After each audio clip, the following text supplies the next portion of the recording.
in this program in 2001. You coached some very illustrious players, from Chase Adams to Mike Henry, Danny Smith, Raekwon Drake. You could tell that their parents were Wu-Tang fans, I'm going to assume. And Ty Mosley, just to name a few. And then don't leave out Lou Adams Jr., my son. Oh yeah, Lou. I actually had that. I don't know why I didn't type. And then your son, of course. And your son is currently playing professionally. Well, he's done now. He has I have a grandbaby, so. Oh, okay, yeah. All right. Yeah. Lou Adams Jr. No disrespect to the junior. Got to keep the lineage in there. Yes. And then in 2017 title run, you had to go through a gauntlet of Whitney Young twice, Proviso East, Fenwick, St. Joe's. Was that one of the St. Joe's? That was one of the last years before they closed the school? I think so. I thought so too. Yeah, I think so. Rest in peace to Coach Payne. You had to go through Bogan. Yeah. Right? A couple of times. All right. Curie, St. Louis, Vashon, and then you beat Winnebago for the championship. Yes. The only high school coach, to my knowledge, that has been nominated for an Emmy, which is sports documentary. I don't know no other. I think so. Don't quote me because it might be I'm something out the quoting. way. Okay, I'm quoting. Now, I spent is. time. I Yeah. had about 15 tabs up Yeah. trying to find another Yeah. coach that Yeah. has been nominated for an Yeah. Emmy for a sports documentary Yes. called A Shot in the Dark. It was filmed over a 2-year period. And then you have Coach Lester, who has spent, you said 12 years over at Bogan? On the boys' side. On the boys' side. I coached 4 years on the girls' side. Okay. And then you yourself, Coach, you work in banking, and you do most of your coaching, like, as soon as you take off that tie, you throw on that coaching uniform. Some days the tie's still on. Oh, some days the tie's still on? Now, when you was over at Bogan, y'all also won a couple of championships, and y'all also had a nice little, not even nice little, y'all had a great team over there. We won the city championship in 2015. 2015. And we lost in the state championship, 3A state championship in 2019 in overtime. Oh, wow. So we had a good run. Won about almost 260 games during that time. Head coach Arthur Goodwin, who's one of my closest friends, good close friend of Lou, really built that program kind of the same way Lou's built programs from the ground up, which is really difficult challenge to do, especially in the city with the resources and everything. But we had a good run, and I'll be forever indebted to Bogan and Coach Goodwin for the work that we were able to put in there. And you guys have been friends for over 20 plus years. No, I would say 30. About 40. 40? Yeah. 40 plus years. Y'all grew up together. Yeah. Brandon Park. We used to play in Brandon Park back when we were 14, 15. Yeah. Who used to win them games most? I let him answer that. he get a couple. Lou get a couple bucks, but people don't realize like Lou was like super athletic, thin, razor thin, and super athletic. Like he could just like a pogo stick. Like he could baseball dunk it. He could do everything. Like he could shoot it. So now he tell my players I used to play. But people don't people don't believe that. When I tell people that, like, and you should think he was a lot taller than he really is right now because he was so thin. He was just long. We used to call him Long Arm Lou. And also too, Arthur Goodwin, Goody, exceptional basketball player. I played with Tim Hardaway. Goody was really good, like really good. Yes, he was. Yeah. Very good. Yeah, very good. good. Yeah. Bless his soul. Rest in peace. Rest in peace to him. Man. All right, so my very first question to the both of you guys, I when I get the coaches up here, and I like to kind of like stump them a little bit. Name your Mount Rushmore of high school coaches. Each of you, 4. You go first. You can put yourself on there if you want, but this is your Mount Rushmore. Ever? Yes. Sonny Cox. Okay. Don Pittman. Okay. Rob Smith. Okay.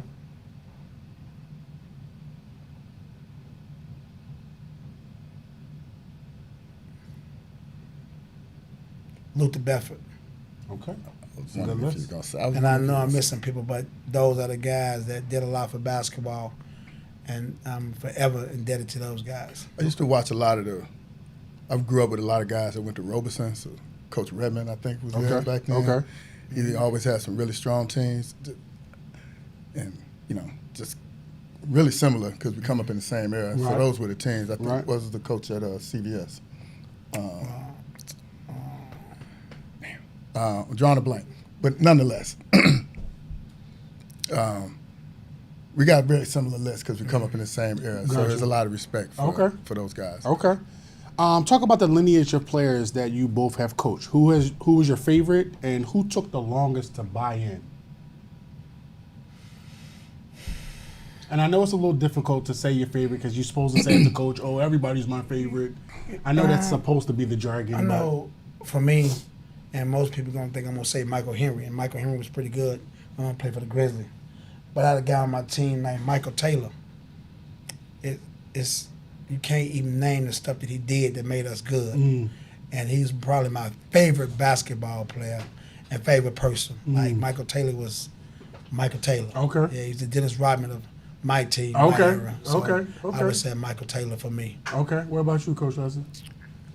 I would have to probably say LaJuan Pipkins. Okay. 2015, he ended up going UMass, but LaJuan was maybe 5'10", 5'11", but he was just tough, just really, really tough. Played hard, just had a high basketball IQ, just could he could will his team to win. He could figure out how to score in different ways. Where as soon as you try to stop him one way, he had just a knack for figuring out how. He just knew how to. He was just a winner. Like those kids are really they hard to find, and sometimes it's just built into certain kids, and they just know how to win. And LaJuan he just absolutely knew how to win. In 2017, I read a column. I read a column from 2017 where they call Orr ground zero in Chicago's world of violence. First, my question is that accurate? Was that accurate? And second, when you read that, like, how did that make you feel? Well, it's heartfelt when you hear statements like that, because I wouldn't just point out Orr. The whole Chicago been bad. It ain't just no area anymore. Right. It's the whole situation. Had some tough times, but had some tough kids, and that made it great for me, coaching kids that really respect your body of work and that really needed who I was to make sure that they was okay in life. So I was honored to coach those guys. Tough neighborhood, but Chicago tough. Chicago's definitely Chicago tough. So Chicago is definitely tough. I mean, it's just the same for me. One of the things I will say, since I've been living here, is that I started working in education. I worked at an alternative high school as a high school dean. I started off as like an assistant dean, kind of working my way up, administrator. We opened up about 2 or 3 different schools. And Chicago kids, not only are they tough, but if you were able to peel back some of those layers of toughness, they are overwhelmingly loyal. They are very loyal to you when they feel like when they feel like that moment that they feel like that you really got them. Yeah. They are like very loyal kids. Yeah. Very loyal kids. I had some kids. I think it was Ray and Danny them. Not Danny. Danny wasn't. He was at Lincoln Park. But I had a group of guys, about 7 of them, and we had got us some trouble at Orr, so they moved us down to the white. And I had to meet with the parents to let them know, like, I'm not gonna hold your kids back because I know you guys should be in the red. And they had an opportunity to leave as freshmen, and all of them stayed. And you think what happened? They was loyal. They are loyal when they are very loyal. When they feel that you got them, they got you. They got you. Yeah, I'm the dean. I'm still the dean at Orr. So yeah, I know. You stayed down there as the dean. Yeah.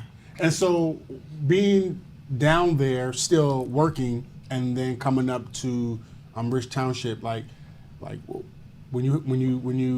is that experience like for you? Like, you still get to interact pretty much with your babies down there, and then you come up to Rich Township. We had this conversation daily with the guys about Orr and Township. They're kids.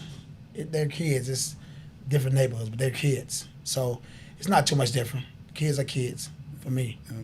So hearing that, is there a noticeable from an experience, whether it relates to the students, and because most of the athletes, most of the students are not athletes. Do you notice a difference in the behaviors as it relates to? No. Okay. No. Okay. No, not at all. Not at all? Not at all. Not at all? Not at all. Do the suburban kids have a little bit more of a like? They got some edge to them. They got some edge to them. Okay. You wouldn't think it because you think it's Suburbs.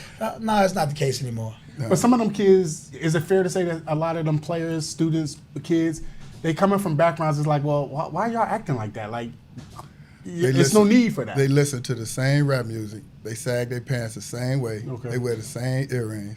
They sometimes the same disrespectful.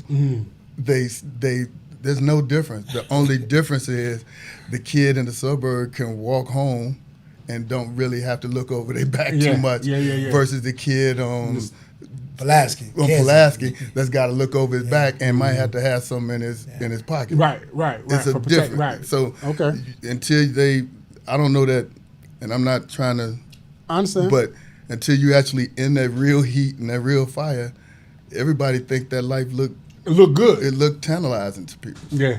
But until you actually in it and you realize you get hit with one of them things, life become real quick. I remember having conversations with my son Xavier, and even at one point, with Lier when they was at Colin Powell, and I used to like I work with those players, those kids that's coming from the environments that they're coming from, and it's like, y'all not built like them. I'm talking about some of the kids who you would consider the softest is still tougher than y'all. Right. Yeah. And so like y'all, having, like you said, the music and it just kind of is glorified on things that they watching maybe on YouTube or just other little things. It definitely was it didn't take my son long to like realize like, nah, we ain't playing that but some of his peers, it was a little difficult for them to get it. And I still don't understand why they would want to be a part of that experience or have that experience in their life, because it's not a fun thing. Yeah. I think kids are so influenced by what they see and what they think is what they think is attractive to them. Right. And they think that's what they're supposed to be. And there's so much to life that they haven't been exposed to. So much. And I tell the guys, man, life, I just told them yesterday, I said, man, life is bigger than Matson. I said, it's, maybe 150,000 people between Matson, Park Forest, Olympia Fields, and Richmond Park. Mm-hmm. I said, but it's 400 million people in the United States alone. Yeah. So we just playing basketball right here. Mm-hmm. This thing go on all over the country. Yeah, definitely. Not even getting into where it's at over the world. Over the world, right. When you were shooting the Emmy-nominated documentary Shot in the Dark, and your team and you were followed around for 2 years, just kind of capturing that footage, talk a little bit about that experience, and what was that like for you? It was a good experience, but it got, over the period of time, it got kind of like tiresome because it was, scene after scene and shot after shot, and you got to do this, you got to travel to Texas and New York and L.A., and you didn't really have time to coach your teams and practice, but it was a good experience. I met a lot of people along the way, but it put us on notice, which is good for the world to see who we are, and I think it was good for us. What was it like to, when you specifically just said that, for the world to see, what was the feeling like of being that the face of Chicago basketball at that time, doing for that particular project? What was that like? It was. I think it was good for the community and the neighborhood. I'm an older guy, so it really ain't do a lot for me because I had a life before basketball, so it was just good for those guys at that time. And I had two of the guys, Taquan Green and Marquise Pryor, which I had Marquise in 7th grade. Just recently got killed, which was tragic for me because I had him for a long time. But it was good for the light to shine on those guys at that time. So I felt it was pretty good for all of us. When you both began coaching, how were the players different back then, and how are they different today? I'll let Russ go first.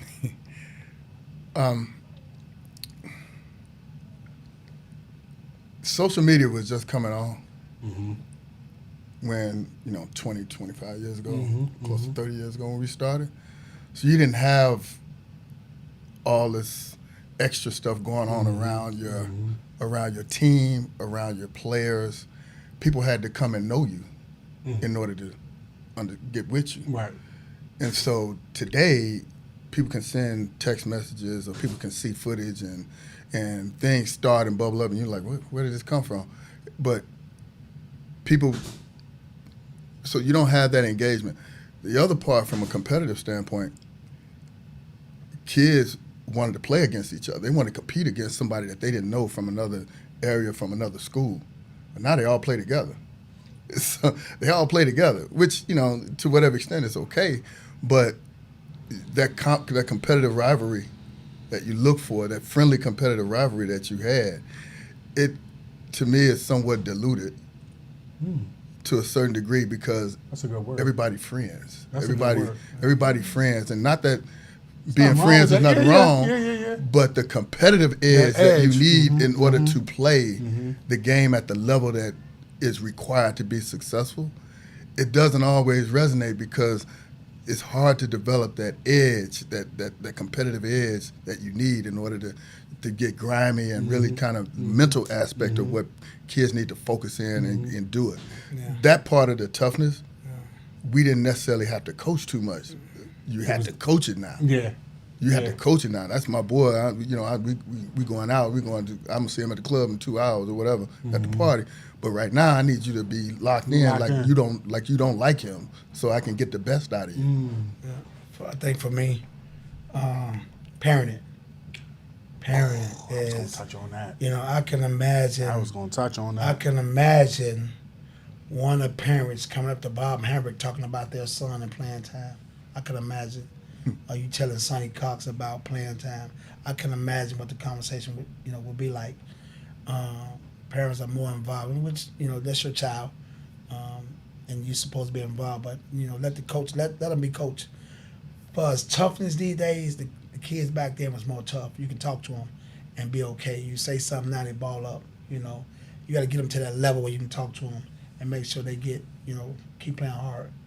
When you talk about some of those legendary coaches that you mentioned on your Mount Rushmore, and you kind of talk about the parents, do you find that some of the parents today, how can I word, they are kind of living through their child as it relates to basketball? Because some of these fathers, you're going there now. You're going there now. Oh yeah, I'm gonna go there. It's rant time. It's rant time. It's rant time. Being in some of these basketball groups right now. So let me go back. Let me preface or fine print my statement or my comments by saying I never lived through Xavier. Xavier, and we talked about this before you got here. Xavier was 1,000 times better than I was as a basketball player at his age. Right. I was tougher. I was a little bit more mentally tougher and a lot more tougher. Right. But skill wise, I couldn't touch him. I couldn't touch. So knowing that and understanding that, I found that my experience with him as a father, as it relates to him being a player when he was at Marison, eventually over at Oak Lawn, is that my presence made more of a discomfort for the coaches than my actual verbiage. Because 95% of the time, maybe 85% of the time, I didn't say anything. I was over there recording. Usually 100% of the time, you would always see me with headphones on because I didn't want to interact with other parents. I didn't want to interact with the coaches or anything like that. And I let them coach him. I didn't live through him. I see it daily in these basketball groups where a lot of either parents or just friends of the parents are living through these kids. Like, how do y'all deal with that? I'm gonna be honest. I'm kind of more like old school. I ain't really had parent issues since I've been coaching. Okay. Because it's a start. I'm from top to bottom. I'm the same way. So I never really dealt with parents like that. I'm just speaking for other coaches. But you got a few parents that might not agree with your program, but that's fine. Because I don't do their day job, so they won't be able to do my job. But I think also too now kids are more emulating the NBA. Like LeBron got a super team, so the kids want a super team. You just watch the kids pattern. They pattern themselves after NBA or players like that. And it's been going on for a long time. And Cox was living and Henry was living because Nick joined Benzie and Levertis joined Marcus. It's been around for a while. But I think for the most part right now. Most of the coaches are kind of geared up to just coaching their team and not worried about their parents anymore. Okay. And I think you said that most parents want to live through their kids. That's true. That's accurate. Because they'll send a kid to Simeon because they couldn't go to Simeon, and you gonna have your baby on the bench for a lot of years. Just want to say he went to Simeon, or he went to hells or wherever he went, because you want to go to that school and you couldn't go, so you send him because that's traditional what it is, but you don't, everything runs its race, everything. Well, and that is true. And Mark, I'm gonna let you touch on that. I want to add that there are some good parents out there too. Yes, I don't no definitely. doubt about it. I definitely don't want to make this a shit on the parents. Yeah. Right. Listen, Chase Adams' mom and dad, Amari Winter's mother. I'm just gonna give it to you, the way I know it. Beautiful. Don't get in our business. Don't get in the mix. Jamal McDowell, guard I had, mother, he was really good. Never got in the business. Michael Henry Paris never got in the business. Your kid, you need to let the coach your kids. Period. That's just what it is. You want to touch on that, Mark? Yeah. So, first off, every parent wants their kid to be successful to whatever degree. So you gotta take that for what and it kind of is. take it for what it is and set it to the side. Understood. That being said,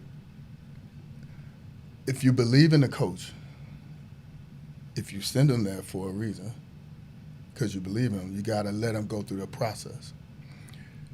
And a lot of us don't want to see our kids fail. We talked And that's about part of it. That's part of it. But failure is part of the character that builds them up. And so it's okay to fail. It's okay to lose. The problem is when you don't get up and you don't attempt to recover. And when they do recover, as a parent, you can be there for them. But you got to let that process, that maturation, that development go through with the child and the coach. They got to develop that relationship. Because once they're between those lines, you sit up in the stands, you can't do nothing for your son. You can't sub him in or out. Goody used to have a thing. He said, man, if I see you look up in the stands with your dad, I'm subbing you out on the spot. He said, if you get a bad call, if I say something to you, I go in on you. If I see you look up in the stands at your parent, I'm subbing you right out. He wasn't going.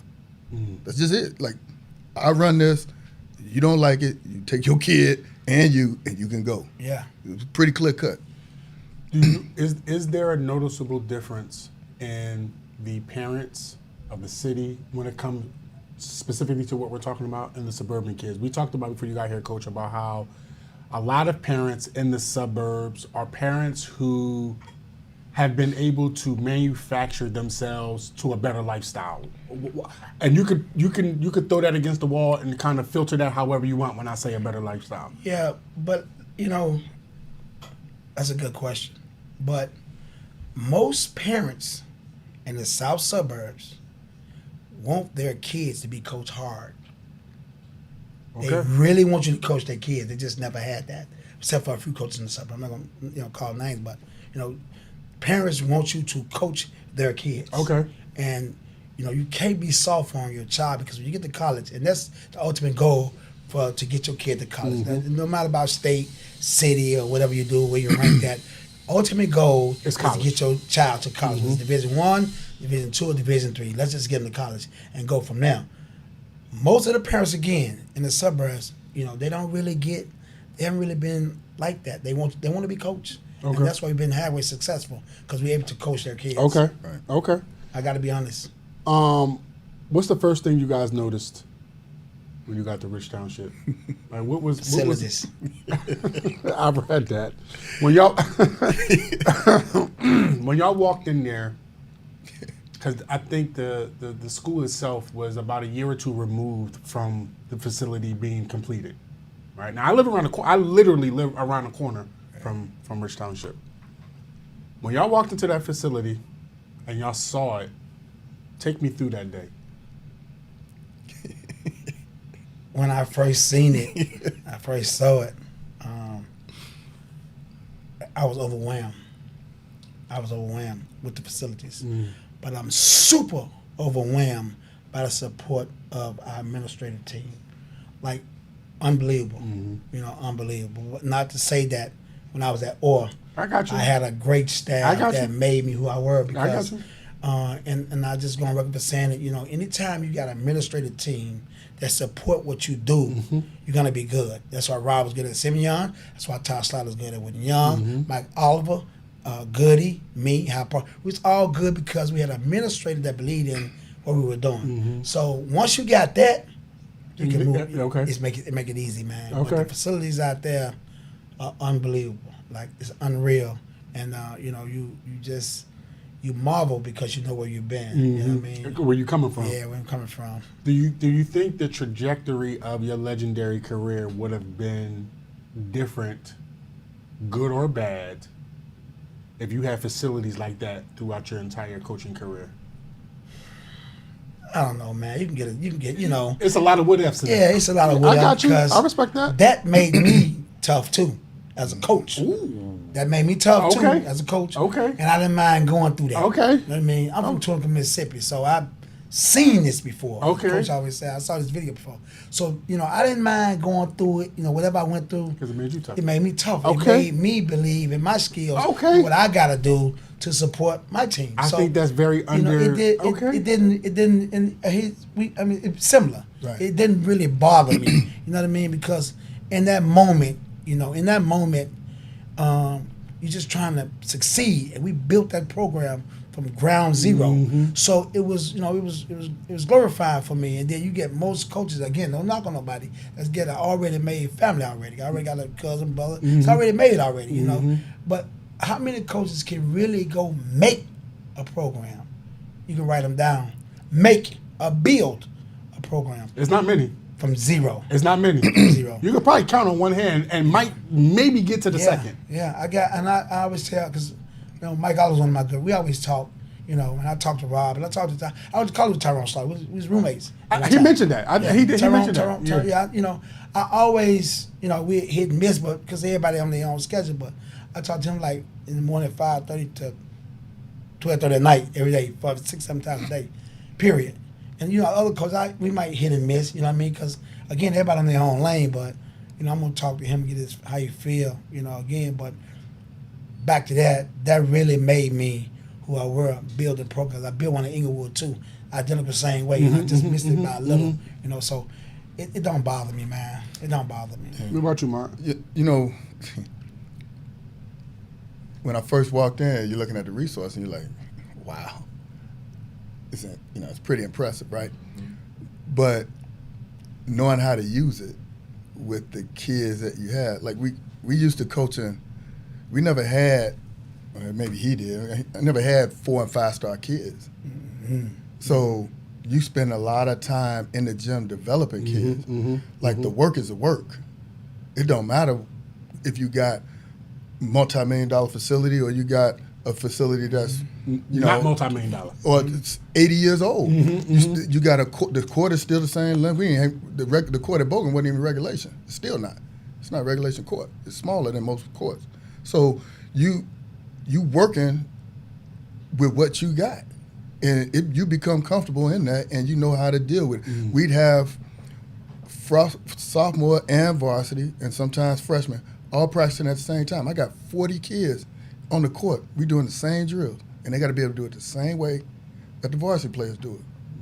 And we going 2-3 hours. That's how in no other way. You got to put the work in. So whether you got 5 courts or you got 1 court, the work is the work. And you can't skip out on it. You can't skip the work. You got to put it in there. It gives you more freedom to be able to work within the structure. Right. But at the end of the day, you still got to put the work in. The work is still the work. Talk about both of you guys. Talk about your first day at Bogan versus your first day at Rich Township. What was that first day like? First day at was I went. My principal was Jamie Poole. He's from Memphis. Okay. And he's also my frat brother. Remember, we making Psi Phi fraternity. Shout out to Jamie Poole. I didn't know you was frat. Probably did. Okay. You frat? No. I'm not. Okay. Let me make that crystal clear. But a lot of my I mean very good friends are frat. Okay. And I was going to, but at the time I didn't see that. It's never too late. We can talk about it. Okay, we'll talk about it later. All right, go ahead. I'll get you together. Okay, all right. I like that. Going from 63rd and Stewart to Chicago and Pulaski, about the same. Okay. But it's just the transition of let me meet the kids because they were used to whatever they was doing. Check out the facilities. We had, that was from Inglewood to Orr was another step up because at Orr I had 2 gyms. Okay. At Inglewood I had 1 gym. So I was just it was another level. Just stepping, Okay. So I went here and I went there. So it was always good, to, another step. But kids were the same. It wasn't a shell shock. You know, it wasn't shell shock at all. Okay. You know, good transition. First year, okay, and then we just started building and building. Again, it came back to just working. I worked at Inglewood. I worked at a township, so it's about the same. Okay. What about you, Mark? So I started out actually on the girls' side. Right. At Bogan, and I was a girls' assistant and sophomore coach, and won the sophomore city championship. And then we went 2 years back-to-back city finals. Okay. Lost Whitney Young, and I was actually when you walk in there, you're like, okay, much older building, and for me, I grew up not far from Bogan in the Asst neighborhood, and so I used to drive past it all the time, right? You know, as a kid, you go to Ford City, you go over to the mall, you go past it all the time, but never spend a lot of time in there. And so you walking in there and you look around, there is, back in the 70s, I think Bogan was like a football school, but there was nothing, like literally nothing related to basketball. There's no foundation, there's nothing there. And whether it was girls or boys, there was nothing there. And so there was no framework, there's nothing. And I'm like, I mean, we didn't have basketball. Barely had basketball. Like, this thing got to be, this is a whole rework. And, you know, first day at Rich, you know, you looking and it's like, okay, I got everything, but still no framework. No framework. It's a different kind of framework, but it's still no framework. Right. So we got to put this, we got to paint this thing, get a black marker, we got to frame this thing up, and then we got to create the environment that the kids can excel in, which is similar to what we had to do at Goody. Had started it, and then I came in a year or so after that, and that's how the framework. He had to put the framework in and then build it out from there. Has your coaching style changed or adapted, or is it different from coaching now at Rich Township than it was at Orr? No, it ain't change. Okay. I won't change. I probably won't change. It's all I know. I mean, I don't know no other way to be successful is just to go hard, and that's the blueprint. You go hard, you get rewarded for that. So I can't change. I wouldn't change. How about you? Have you changed at all? Adapted? A little bit. Okay. I think when I was a sophomore coach and assistant on the varsity, I think I felt like I was a mentor to Goody. Like everything he did, I tried to emulate it, and I think a lot of the kids picked up on that. Okay. And so it didn't. To me, I felt like it got watered down, if that makes sense. Yeah, it does. It does. I don't think Coach changed. And so, but no, I didn't say I changed. Coach, you ain't changed. I'm gonna let you do that. No, he said no. I'm putting. But with this group, no. But with this group, come on, man.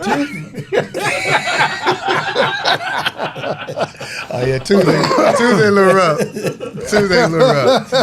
Yeah, you lose 2 straight, you're gonna be a little. Yeah. You gonna get after him? Yeah, you're gonna get after it. But you try to take a different approach, but then you always, to his point, you always end up coming back. Yeah, you always come back to it, like, I'm gonna try something different. I'm gonna try to do this and that, and then at the end of the day, you're gonna end up right back where you started at, because that's what you are. Like.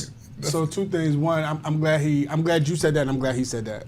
One is you talked about, you try to change, or you try to, not so much you try to change, you try to emulate someone else's style to make it your own, right? And not coaching wise, but when I worked in the schools as a dean, I had a different style than the teachers and the other deans that the kids really kind of poured in, to me in return, right? Mm-hmm. And I remember distinctly my guy, so it was 6 of us, it was about 6 or 7 of us that moved out here from Philadelphia when we opened up these schools. Sure. And I would interact or discipline or any other word you want to use when it related to the students from a twofold way. One was just trying to remember what it was like when I was their age. I always kept that in mind. Yes. Like when I was their age, how did I want to be addressed in a certain moment? Now, some stuff I never did, but some stuff just kind of trying to put myself in their shoes. Mm-hmm. The other thing is never forgetting that I wasn't born an adult. I had to go through these same trials and tribulations. So the kids really poured into that. And I remember having a meeting with my guy, Tyree Booker, who's still the executive director of Excel Academy. We were in Roseland. The school's in Roseland, right there at 111th between Racine and Troop. Yep. My wife still works at the school over in Inglewood, the old Guggenheim middle school building. Yeah. So anyway, she, at the time, I remember having a meeting, and the teachers would get so upset about like how I was able to kind of whatever. And he would like, you got to have your own style. Mustafa's style was not. It should not be your style. Right. It should not be your style. Then before you got here, we talked about the actual question that I have is that when you the opportunity for Rich Township came up, Coach Lesser said that you reached out and was like, I'm not taking this without you. Yeah. How important was it for you to have him by your side? Well, we were officially supposed to go to Cremoni to start with. Okay. Supposed to went to Creek, and we'll call each other on the phone like, because I retired, like, okay, I don't want to coach anymore. So he'll call on something like they call, like, no, they call, go eat. It was a long process. And then I got a call from JD said he's going to take the home enforcement job. I said, well, let me try to get Rich.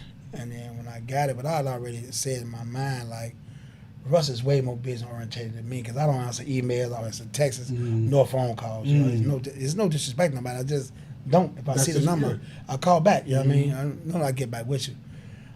So it was very important because he's an extension of me. The things I don't do, Russ pick right up on it, And I needed that at my age, and been doing it a little longer. So Russ know exactly how I go. I ain't got to say nothing. I ain't got to do nothing.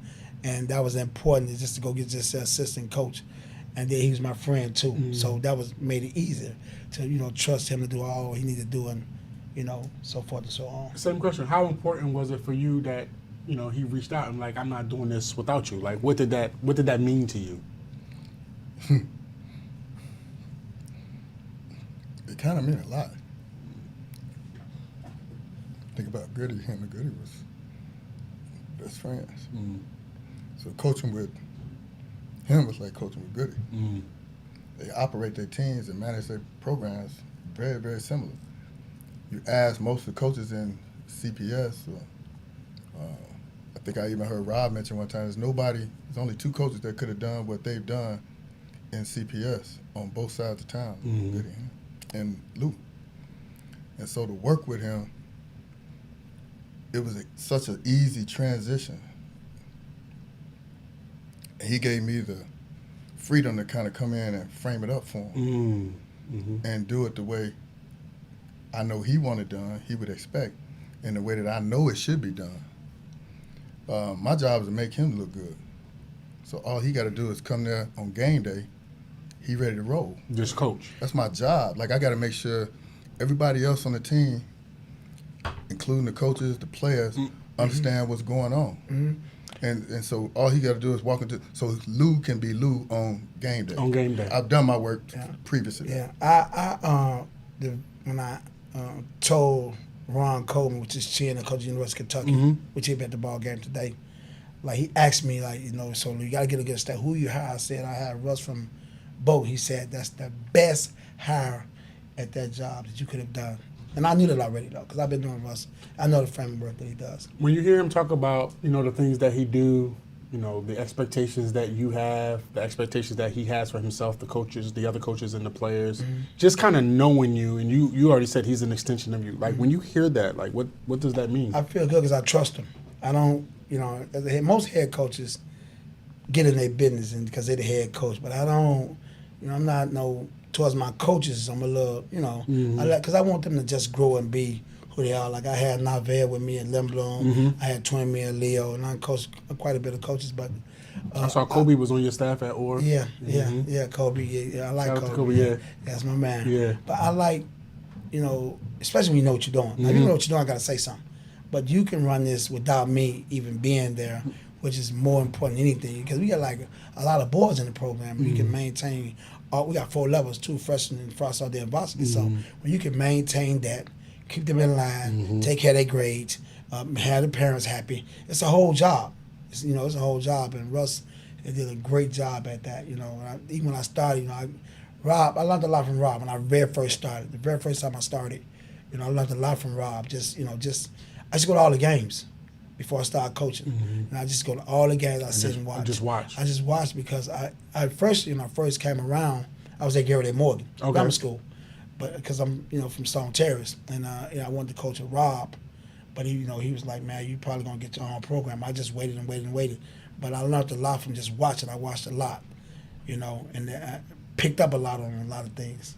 You, Mark, you talked about, actually, y'all both talked about just like the players playing together and all of that, right? One of the things that I noticed when I moved here, as I started learning, first I had to learn just the culture, period, as it relates to Chicago as a whole. Like everything that Chicago has going on, I had to learn that culture. It's just a little bit different than Philadelphia. Then I learned very quickly about, and I'm still learning, but I learned very quickly about the culture of Chicago basketball, which is two different cultures, right? That's accurate? Yeah. Okay. Yeah. I noticed that, to my surprise, like with the high level of competition as it relates to the players and even the coaches between each other, a lot of y'all coaches actually really like each other. Y'all have a very good found respect for one another. Yes. Y'all look after each other, even when y'all may not think it, right? So I've talked to a couple coaches, whether that be up here or just kind of like individually.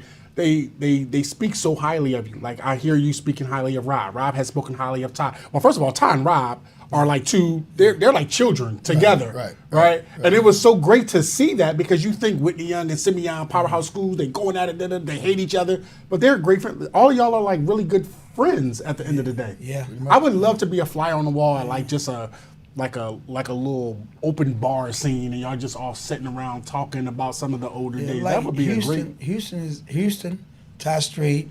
But I was friends with those guys even when I was in the public league. You're right. So when I came here, we got a little closer. It's competitive, of course. Yes. Me and Mike Oliver talk all the time, but it's like kind of like the NBA. A lot of you see players, they close, but they not close, and it's okay. Like I don't, wish everybody can win.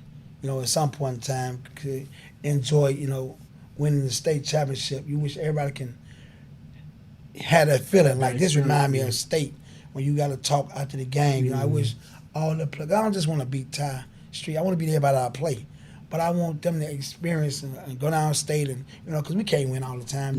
Everybody should have a chance to go down there, just to see for the kids too. Yeah, the experience. The kids, it's a whole different atmosphere. Everybody, it's a whole different atmosphere. It's like college, Final Four. So you root for those guys, especially when they play another team. You root for those guys and hope they do well.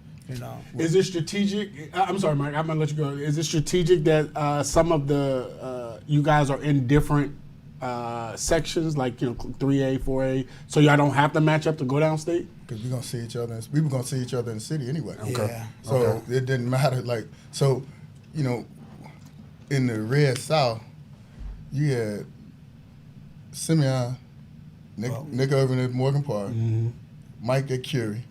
You had Bogan. Like them four top four spaces. They already they locked in. Pretty much gonna be locked. Yeah. And then you throw a high part, you got to play them.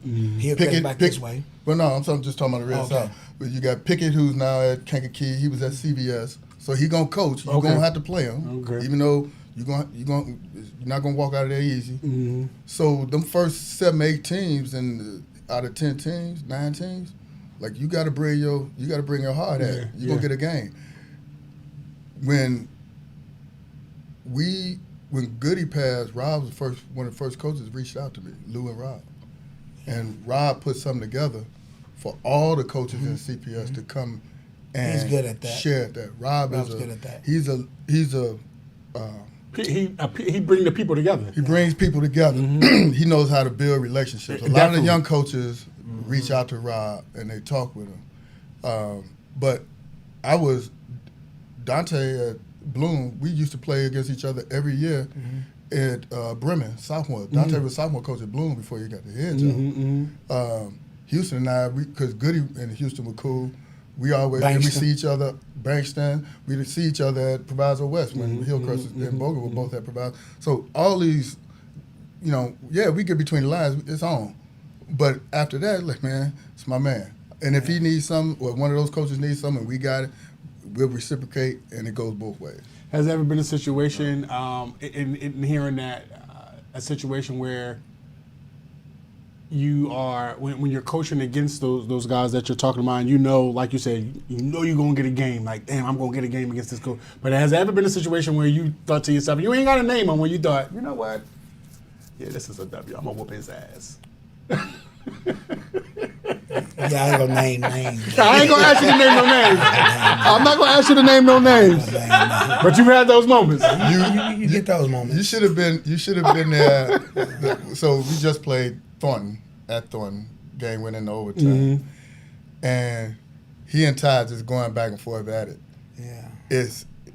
You could have got a comedy show just watching them two on the Just sideline. them two. Just them two. You would have been like, they just, you know, Ty animated. He sweating. He got a towel. Ty going crazy. And I'm just sitting there just like, I damn near forgot about the game going on. Just watching them two. Before they're going at each other. He talked to the referee. He not gonna let him get an edge on him. Ty ain't gonna let him.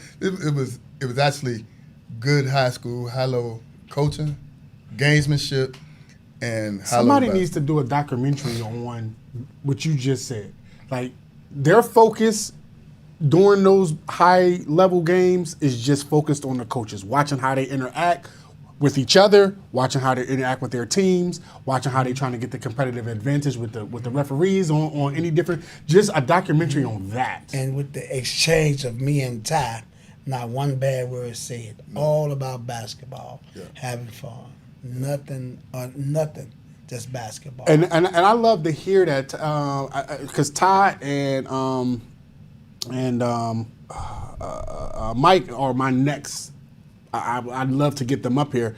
Ty was a high elite athlete when he played. He was a dude. Yeah. He was a dude. Now, I knew about Tom Streets before I moved here because I was a huge Michigan Wolverine fan. Yeah. And I knew he played football he was a at dude. Michigan.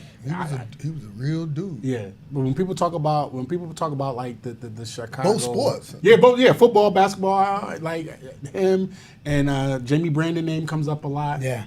So like, Best high school basketball player I ever seen. so I was going to ask that question. So save those thoughts. Have you ever, either one of you guys, have you ever had a chance to go to college? And if so, why haven't you taken it?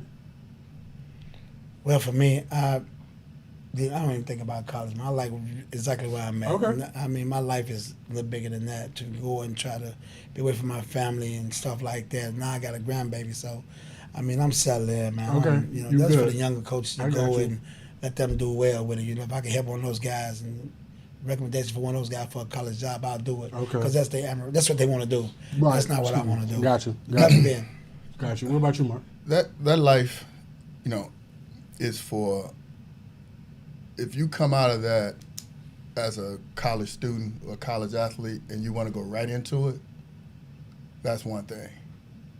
But when you come out of it, making that transition, because, you know, you might be 2 to 3 years in one spot and then you constantly moving. Mm-hmm. You constantly moving. You got to be very transient in order to be able to have that kind of lifestyle. I came out of college, got my degree, got a job in banking. I've been doing it 30 years. Mm-hmm. There's not enough at the high school or college level that would make me, at this point, give up my career. Got you. To make that transition. And I like the word I'm looking for. I like the genuineness of the high school game. Right. It's just very vanilla, very straightforward. And I would like to think that what we're able to pour into these kids at the high school level and watch it transition at the college level. That's more than enough for me. Okay. Like I did my job. Okay. I can respect that. Coach Dustin, specifically for you, I remember when I was typing this question up, I'm like, I wonder. And then you talk about how close you and Coach Lou are. Has there ever been a time where you had to maybe step to Coach Lou and say, man, like, I don't know, that you might have been wrong on that one, Coach? Every day. Right now, what's going on now? Something going on in your talk right now. Every day. You know, and I just, Goody and I used to have these. Mm-hmm. We see things, let me put it this way. We end up at the same conclusion. Okay. We come from different ways to get there. Okay. If that makes sense. Yeah, no, that makes perfect sense. I may be, there's more than one way to get to this address. he came one way, I came another way, but right. we ended up at the same At the point. same address. And I think a lot of that happens because I might point something out to him early on, and I would do the same thing with Goody. And they say the same thing about me. It's like, man, I told you. Yeah, I told you. Yeah. It's like, no, I ain't bending. I said, okay, well, at the end of the day, it's his decision. Right. My job as an assistant is to make sure he's aware. Yeah, we had a situation the other day. I got to practice late. So I just go in the locker room, just take my coat and throw it up. And, he's the equipment guy. Russ, boxes in the office. I guess somebody must have opened the box. He come back out. You open the box? Russ, I ain't seen no box, man. You open the box? Russ, I ain't seen no box, man. It's on your jacket. Russ, I ain't seen no box, man. He gonna make me see this box. I ain't seen it. I ain't seen it, Russ. I ain't seen it. It's no box, man. Oh, man. How important, hearing y'all talk, how important, we're well, I'm not gonna say we're at the same age because you gentlemen probably got me by a few years, but I'm at a space in my life where accountability runs my life. Whether I'm providing it or I need people to give it to me, right?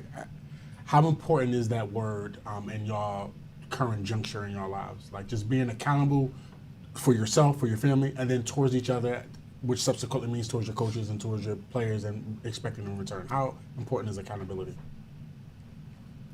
So my expectation, I can't ask. One thing I learned when I first went into, I used to manage at Walgreens or whatever. Okay. And when I first job out of college, and somebody told me, said, man, don't ask someone to do something that you can't do. Mm-hmm. So I'm not going to ask you to be here every day, and I can't be here every day. I want the kids to commit to me, commit to us. I got to commit to them. Mm-hmm. I'm not going to ask you to do something that I can't do. Now, I can't jump as high as you. I probably can't run as fast, and I probably don't shoot as well. But I can't pour into you what you need. A lot of times the kids, they got great talent. They're good. Mm-hmm. They just need to be framed up correctly so that mentally they can create the right level of energy necessary so that talent can be seen or exposed. So for me, the level of accountability, all that starts with, being on time, doing the things that you need to do before practice, doing the things you need to do before a game, doing the things you need to do after a game, mentally preparing yourself for what it takes to understanding your opponent, doing all the soft stuff that goes around and adds to your performance on the court. Well, I got to do the same thing and if they don't see me doing it, how can I drive that expectation out of them? Mm-hmm. I'm something similar because, you kids do what you do almost. Mostly all the time. And they'll call you out on it.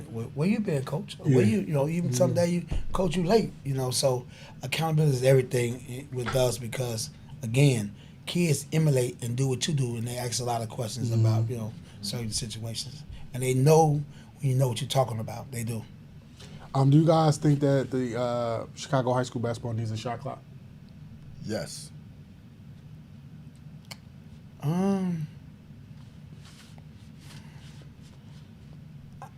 For me, I say no. Okay. And I say no because we don't want to rush our kids, man. Our kids going to be just rushing shots and throwing up shots and, thinking they going to the lead and, thinking they in college and all of that. They need to be high school. High school, we never had see, everything is new now. All the rules are new. Like the new rule about the 5 fouls. Yeah. You don't like it? No, it's terrible, man. Really? Yeah, it's terrible. That kind of surprises me, to be honest. People that make decisions for basketball never played, number one. Never played. That's number one. Like going back to the Florida State thing. You got Florida State, they lose a game, and they don't make the national championship because their quarterback isn't there. That don't make sense, but all the guys that voted never played football. Ever. So what are we doing? Because it's a money thing for that. Yeah. Well, something similar, we don't. First of all, most schools can't afford shot clocks. Let's start with that. Well, if they got it, wouldn't it be that the state will provide that? I doubt it. Oh. I doubt it. Don't Just quote me on imagine it. CPS got to buy 90 times 2 shot clocks. How many schools in the high school? See, you know what? I don't think most people even thought about that. Yeah, I did. Because I'm just thinking, you don't. That's a soft situation, especially for some schools. Yeah. city, suburb, wherever you at, who want to spend? Because that's it's a nice little penny. Yeah, it's a nice little penny. Yeah. Then you got to pay somebody to work it. Yeah. So let's buy him first. See what that budget. I actually never even thought about that. My thought would be that the governing body would just go ahead and provide them. Never or they happen. just put or they got to put a temporary clock on the floor. Right. And on both ends of the floor, which that's not even authentic. Yeah. So you can't get to that. I mean, it's right. I didn't even think. I actually think you do need, especially if you're gonna have this 5-foul rule. You need to have the shot clock because the pace of play is slowed down so much. If you have teams that are fouling, especially in either a blowout game or just a really bad game, man, you the games are lasting. To me, it feel like they're lasting an extra 30 minutes in some instances, and we've been our own worst enemy of it. And so it just, if you aren't going to have a shot clock and not have the 5 fouls, if you're going to have the 5 fouls and not have a shot clock, you're not going to be able to speed up the pace of play. Before we get into what I actually wanted to really talk about, one of my last questions as it relates to this is that what do you guys think steps the IHSA needs to take as it relates to transfers? Are you guys okay with the current system? Do you think they need to hammer down a little bit more? Like, what's your thoughts? So I know we talked about, you guys talked about the kids want to play together.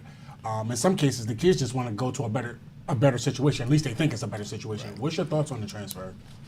Well, for me, I like it. If a kid can transfer, man, and play, let the kid play, man. Okay. These are kids we talking about. Right. See, I think most adults hold kids to standards that they never had, And we, if the kid want to go in certain situations, he have to transfer, money wise, travel wise, your family move, or it's not going well, and some kids will do bad in that one particular school because they don't want to be there, and you get to the other school like sale. So, if a kid transfer, oh well, so be it. Okay. Yeah. What's your thoughts, Mark? I know this may be a little bit above it, but if we wanted to leave tomorrow for another job, we could do so. There's no penalty. Right. But the kid committed to us. Many of us, the kid came to want to play because he want to play with us. Right. Now I'm gone. There's the expectation the kid wanted to move. This is what I signed up for. But that's not supposed to be spoken that way.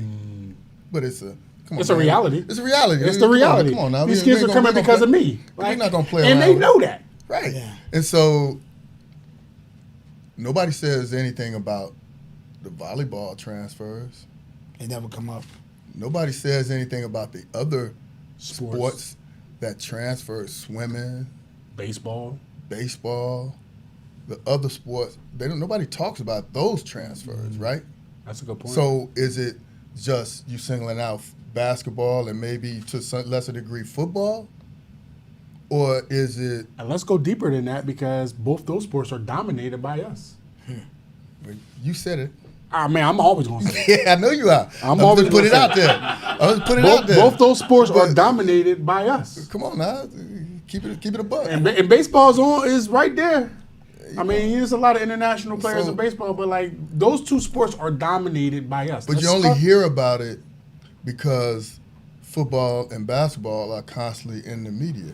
Well, I'm gonna take it a step further, as you only hear about it from the schools or the coaches of those schools who can't compete with us. So you have y'all coaching peers who are Caucasian. They complain because they are not being, in their minds, they can't compete from a basketball standpoint or a football standpoint. Now, football is a little bit different because the Caucasian coaches, their programs sometimes are a little bit different and, dare I say, better because they got the resources and the opportunities and those kids are training year-round as opposed to a CPS school football-wise. They don't have that. Now, the only difference to that, caveat to it, is that if I'm a taxpayer in said district, and I have said kid that wants to participate and he's not allowed to participate, and I pay my taxes in this district, you had that element. Okay. Right? So in all fairness. Fairness. So you have to be, you're going to make sure that kids who are participating in sports in said district are actually live and paying taxes in said district. Okay, to that same point, right? and not so much. I don't know if it was a text thing or whatever thing, but I just read it. I can't remember the school where a kid, the kid reported a coach for a behavior. The coach was it Hinsdale? He got demoted. His assistant got promoted, and then the kid tried to play. They cut him. The best player on the team. Oh yeah. So we're like, y'all have such a. First of all, me personally, if that just kind of putting Xavier in that situation, I would have just went to another school. I'm not suing I would have sued the district for discrimination or whatever. But I'm not suing just to get him back on the team. Like I'm not dealing with that shit because I probably would have fucked that coach up. Like, but like, kind of talk about that, like that whole situation. I mean, you can make it vanilla if you like, but like, what's your thoughts on that? You not touching that one? Okay. You not touching that one? All right. Okay. We can move 3 on. years and come back with that question. Come back when you retire? All right. I'm gonna put a pin in that. Yeah, check all right, put a pin in that. All right. Check Fair enough. Yeah. All right, let's talk about the Dipper. Wait, before we do that. When you guys are coaching high-level players and big-time programs or colleges, just in general, or recruiting them, how fun is that for y'all? Like, I know that whole recruitment period is fun for the player. Is it fun for the coach? It's fun because you get certain games in certain states because they want to see that player. Okay. The downside for me is, like, it's good to have good assistant coaches because they be their job to, talk to college coaches and go visit on them and stuff like that. Because I didn't go with my own son, Lou. I didn't take no visit because, I'm doing so much other things. Right. I'm trying to get the next player in my school. Okay. Because he's already gone. We got one that's pretty good that, and I trust him to do a lot of, talking to college. I might say a couple of words and I move on. But it's, it's so good when you got that player that's really good, and then when you got a player like that makes everybody else work, that's the good part about it. Okay. I think I enjoy it because it has the opportunity to create something for his teammates. Yes, that happens a lot. So maybe said coach is recruiting a kid, but he sees another kid and he says, well, you know what? I can't get that kid but I know another coach and people will make phone calls. It's about establishing relationships. Didn't that just happen to one of your kids? Didn't he get an opportunity? Not saying that he's not good. Right. That happened to Jameson, didn't it? Yeah. Kind of, sort of. Okay. And he's a really good player. Right. It was kind of, I don't want to say told to me, but I was within earshot of that conversation, like, oh, this opportunity. And it wasn't like, oh, he only got it because it was like, man, that's great that he got that opportunity because they were there to see someone else. Right. Yeah. Well, so that's part of when you play in these shootouts and these exposure events, you playing one game, but there may be coaches there to see 4 games. So maybe that coach, if you weren't playing, might not have ever had an opportunity to see you. Right. And so subsequent, they come back to the gym and they might see someone else. And part of our job as coaches, hey man, look, I got X number of seniors. If you know anybody at certain levels that you think could use a kid, please just throw it out there. We got to work for our kids to try to find opportunities for them to play. That's why we play in these events. People think it's nice for the kids. It's a nice experience for them. But at the end of the day, we're trying to create opportunities for them to receive scholarships, go on to the next level, and continue to play their career. Your exact comment just spawned my question of whose responsibility is it to get the kids recruited? Is it the coach or is it the parent or the kid themselves? The kid. If you really good, they're gonna find you. And our job is to enhance you. Okay. When you're good, like, hypothetically Jameson, he's good. So coaches know who he is. Okay. But our job is to keep him in line and line him up for. How do you do that? For me, keeping him grounded. Like, mine's go back to hard work. Like, when you're good and you work hard, you're going to be good. You good and don't work hard, you're not going to be good. Because the minute that another player on the team works as hard as you, he's going to be better than you. Because hard work pay off for anything you do. And the work going to show. Yes, it's going to show at one point or another. So, but, because you got some players that might not be D1 or D2, but it's up to me to to get you to school. Right, because That's my job. You know, because you said the end game is school. Yes, the end goal is school. It doesn't matter where you go. Like a lot of kids I coach, and Inglewood didn't go to the NBA, but they got good jobs. They went to school. And they live pretty good, and they come back and they say thank you. That to me is a championship. When you see a kid that's police, or whatever he is, or, he did good, come back and say thank you, and that's a reward for you. That's rewarding.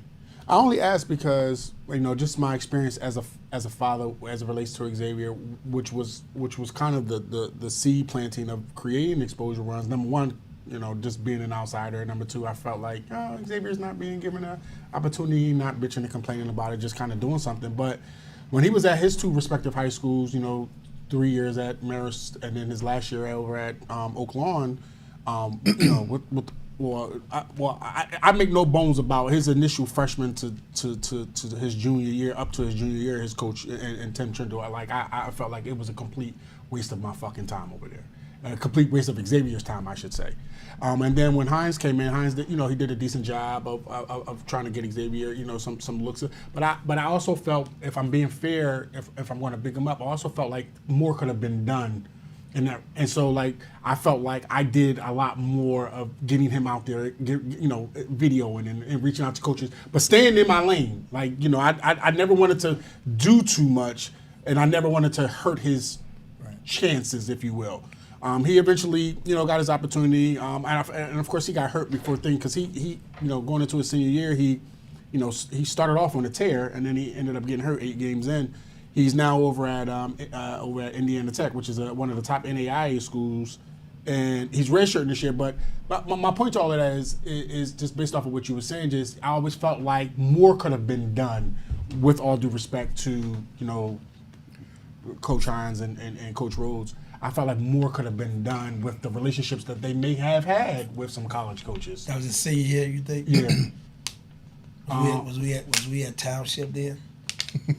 I believe y'all had just gotten there. Yeah, you didn't think about us. Did you think about us? Well, there's certain things I can say and do. Okay. So that question could have been spit right back. But to your question, we did talk about you numerous times. So we had a conversation. Let me answer your question. Okay. Yes, I did think about y'all. Yes. Right, and I told Mark this before you got here, is that when Xavier, Bryce Tillery, Leah Collier, and Raysham all came out of Colin Powell, right? Now this is when they were still Rich Central. They, let's call a spade a spade. With respect to what y'all doing now, they wasn't shit over there.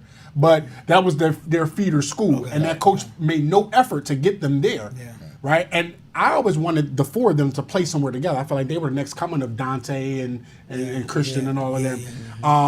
I would have loved for them to maybe finish up somewhere together. I want to touch on that too, just a little bit. Okay. Like a lot of kids in the suburbs go to the city and play, and as we talked to Ty over at Thornton and Dante and Houston, we want to just keep our kids in the suburbs, and see how good we can be. So that's our goal. I know that's our goal, making sure we get the best kids available from those schools. I don't want to lose any kids to anybody, not just to the city. I don't want to lose a kid to anywhere, out of state or anywhere. Nowhere. So what's the pitch? How do you do that? So I talked a little earlier about framing it up.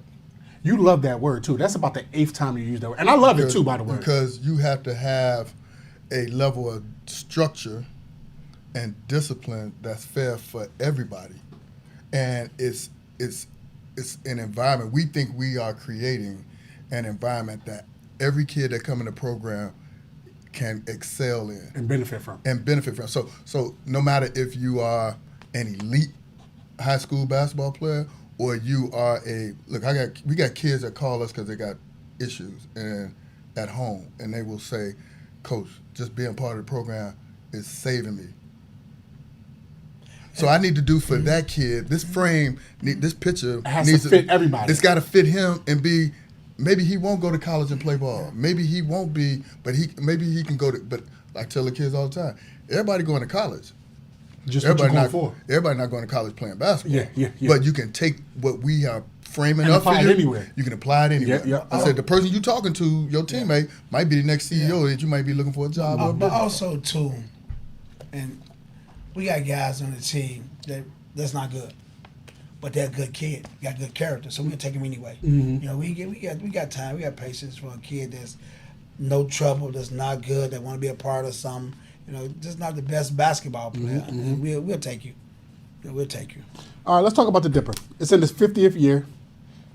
Fantastic event. Some of Chicago's elite players have played in the event. You had Todd Streets, who played in the event. He coached at. He actually is the coach now at Thornton, but he played there. Went on to have a great football career at Michigan. Then he won the event in 2016 as the coach. Alonzo Vert was his MVP. You have Mike Smith, who's the current coach of Perspectives. He won it, the MVP back-to-back. All right.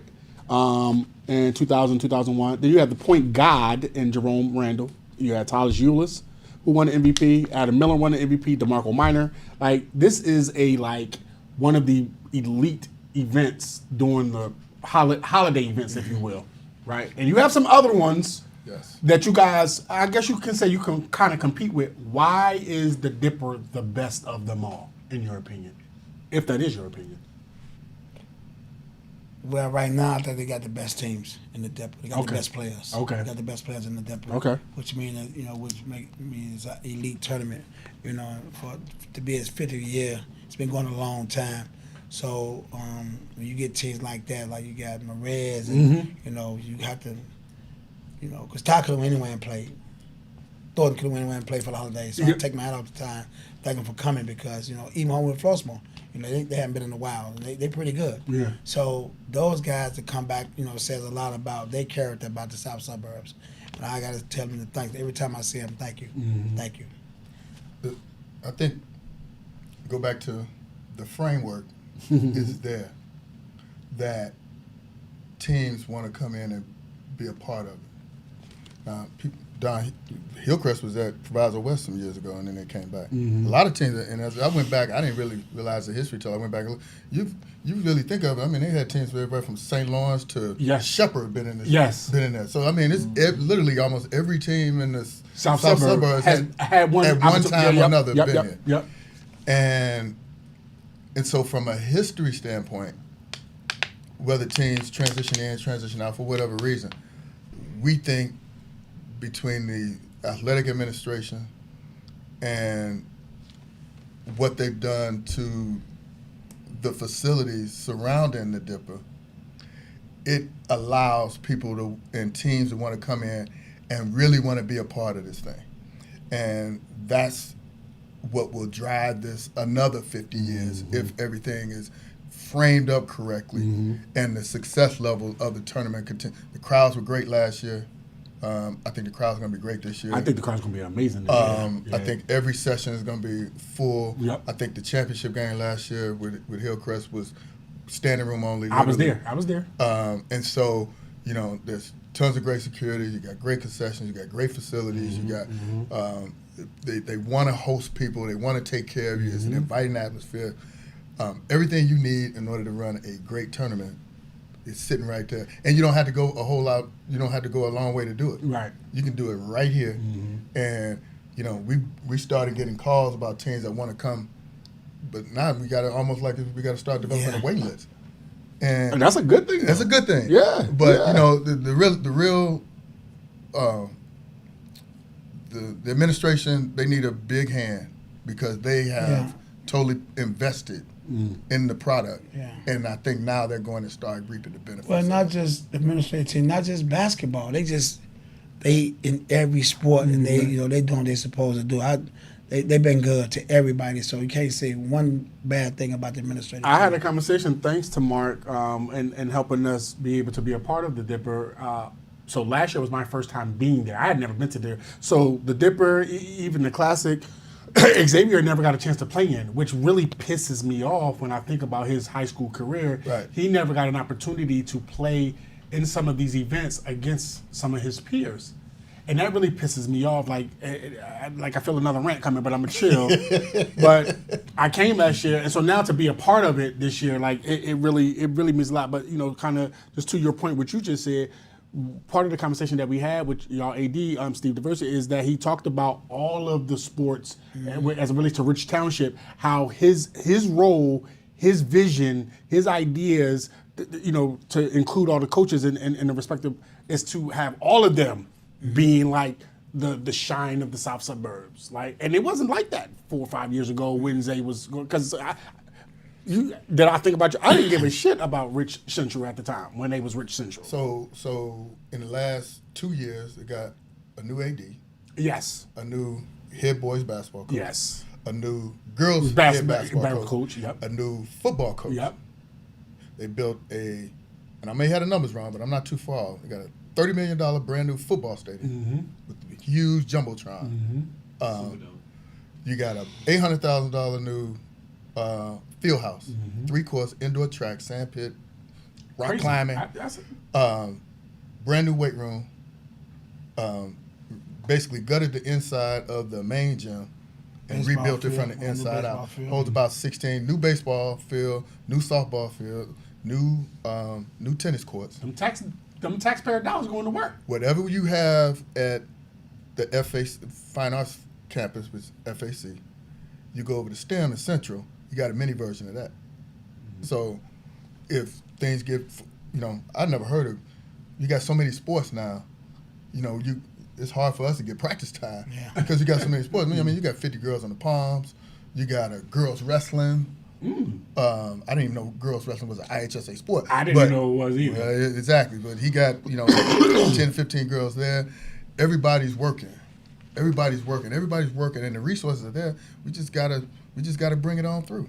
What goes into you guys selecting the teams? Y'all got a nice whip of teams, and then I'm gonna pick who I think gonna win. But like, what goes into selecting the teams with a Dipper? And is that y'all responsibility? Well, we got a lot to do with it. Okay. We just try to pick the best teams we can get. Okay. Because traditionally we like Bloom, but Bloom been going down to Pontiac forever. Yeah. But we didn't want too many teams in the suburb because that means it's a suburb tournament. So we just try to go out there and get some good teams. Okay. That's around the state of Illinois. Our goal for next year is to bring some teams out of state here. For the people. Diversity. What about, speaking of both? What about girls? Will y'all eventually get to inviting some girls? Well, we talked about grammar schools, the mini Dipper. Okay. We talked about that. It didn't get off the ground. There's some rules that kind of impact that a little bit. But, Okay. But it would be great to have a little Dipper and a big Dipper. Yeah. So kids in the community can see what the next level actually looks like. To that point, I interviewed some of the players from the class that they talked about. Some of the freshmen and even the sophomores. Just a year or two ago, I was here and I couldn't wait to get here. That's the type of thought process and experience you want to create for these. But if you want to keep your kids in, come on, you got to see the. If you want to be a college basketball player, you need to go see what college basketball looks like. Yeah, that's fair enough. If you want to be a high school basketball player, at 8th grade, you need to see what that experience look like. That get the juices going. That gets you and it don't necessarily have to be Rich Township you're coming to, but if your said district school is playing in the Dipper, you there. That's what you want to see. Yeah. But diversity, go back to your original question. We have 6 teams from one conference. We have 5 teams from the Southland Conference. You have 3 teams from CPS, different conferences. And then we have 1 Indiana team, and we have to round it out. So you have a South Suburban centric.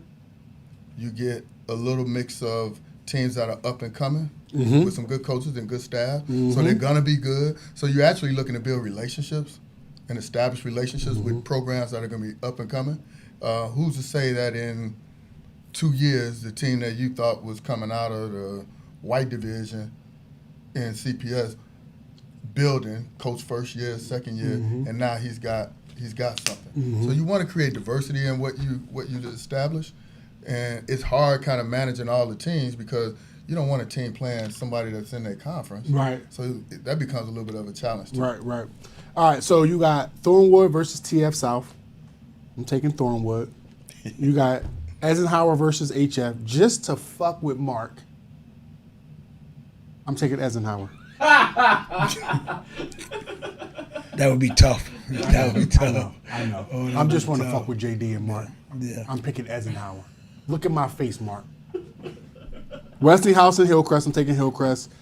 Bremen versus you guys. I feel like I gotta pick y'all because y'all sitting right here, so I'm gonna take y'all.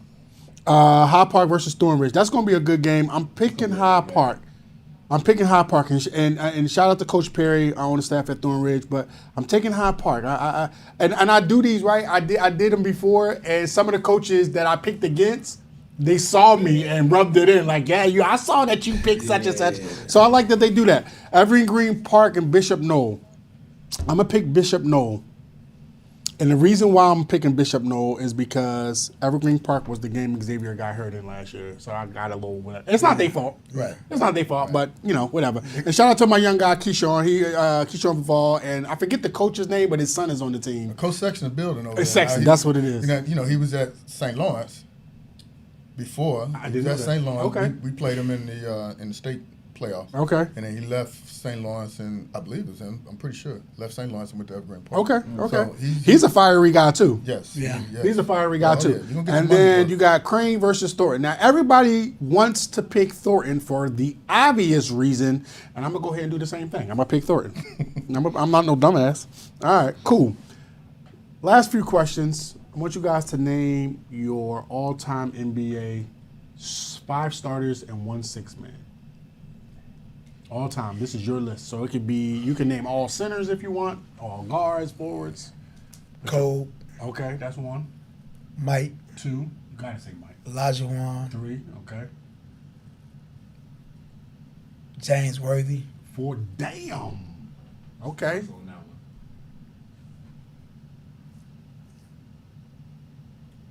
A lot of people slept on that one. Yeah. I like the first time somebody said that. It is. Magic Johnson, 5, who your 6-man? Lou Williams. Okay. Yeah, that's solid. Okay, that's a solid team. Go ahead, Very Mark. solid. Man, you hit me with this one. All right. Kobe, Mike, 2, LeBron. 3,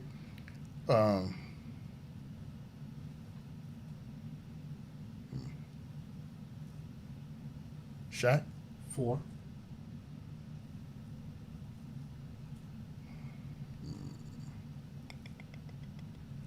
trying to go back in the day. Joe Dumars. Another first. that's another first. 5, who your 6-man?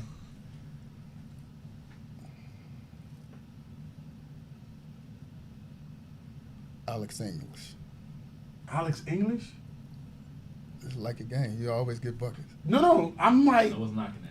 I'm not Probably knocking that at all. I'm Very like, solid. oh shit, oh, Very that's solid. very solid. Very solid. Okay, I got AI, Kobe, Jordan, LeBron, Hakeem, and my 6-man is Jamal Crawford. Okay, Not that's bad. good. Yeah. Not bad. Okay. Not bad. Last 2 things. One, in my religion in this land, we believe that our children rather, pick us as parents. I know your son played, you have children, you just had a grandparent. When you hear that, what does it mean knowing that your children picked you to be a parent, to be their parents specifically? And what does it mean, like, just kind of talk about your family and what they mean to you guys.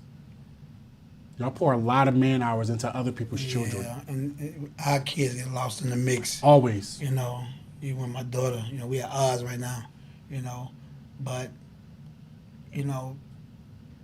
my daughter went to Thornton, and then Lou went to Thornton, so he started at Thornton because I stayed in the South Suburb. But my kids, all of my kids, I don't know if they picked me to be their father. I think I picked them. So I don't know, but I love my kids, man. I just wish I could spend more time with them, because again, you're my age, 56. Your light is on. Your light, your gas light on. Yeah. We ain't have tech no more. It's on. It's blinking. Yeah. So you look around the corner, it all be over. But just to spend that time with them, it's unbelievable. And I'm just happy to be who I am. But I'm also happy to have been a big part of other people's lives too, and to try to help them out. So it's been good. It balances out. Okay, Mark. So I poured a lot into these kids over the last 20 years, 20 plus years, I should say. And I'm excited that they chose me that we were able to engage. And I was able to pour whatever I got into them. Good, bad, and different. to whatever extent it's an experience that hopefully they can take and utilize it for something positive moving forward. We got to do what we can to create strong brothers coming up. We got to be able to pour into these guys the positive things that they need and give them the tools to be successful in life. Whether they choose me, whether they choose coach, whether they choose someone at another school, we just all got to be on the same page about what we're giving them. And it's got to come from a place that's unselfish and committed to someone else being successful. Somebody had to give it to me, and I feel like it's my duty to have to try to do what I can to give it to somebody It's else. the Lord's task to give it to them. To that point, like, you know, I think about my own boys. I have a 6-year-old, and then, of course, Xavier is 19 now.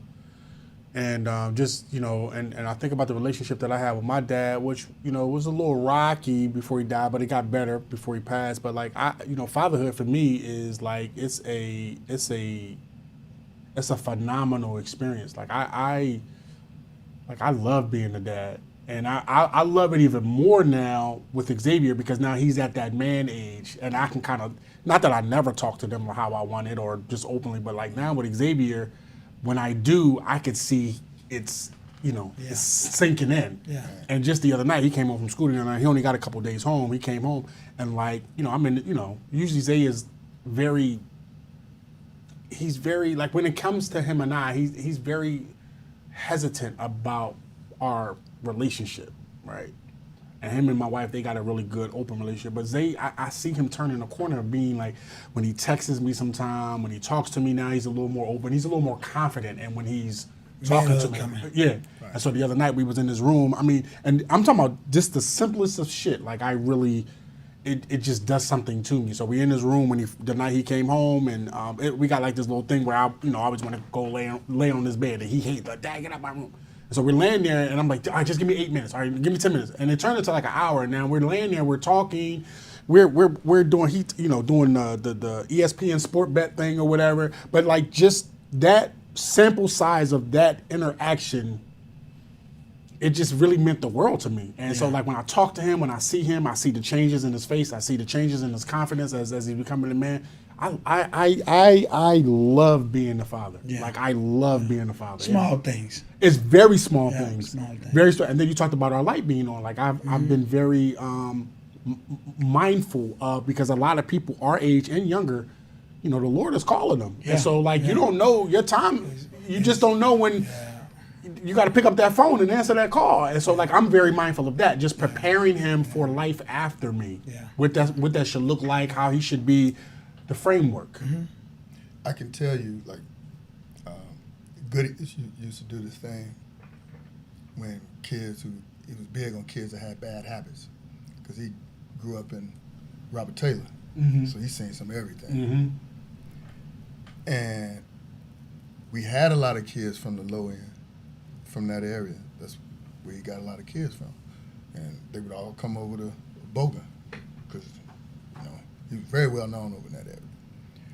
And when kids got into issues, he said, get in the circle, middle of the court. Y'all hold hands. And look around, look at everybody.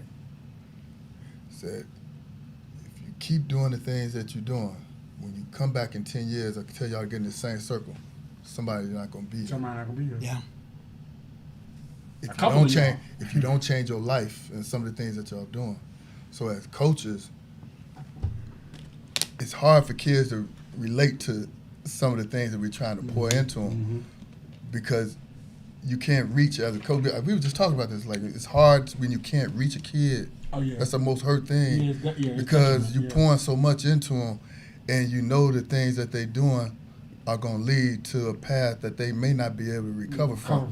Yeah. And so when you can't reach them, and something else that's not right in their life is reaching them, that's the most hurt thing as a coach, from my perspective. That is, it's true, Russ. Yeah. Lastly, I want you guys just take a quick 30 seconds. Just send yourselves a future message. What do you want to tell yourselves in the future when you look back on this video? Oh my God. Let Russ go first.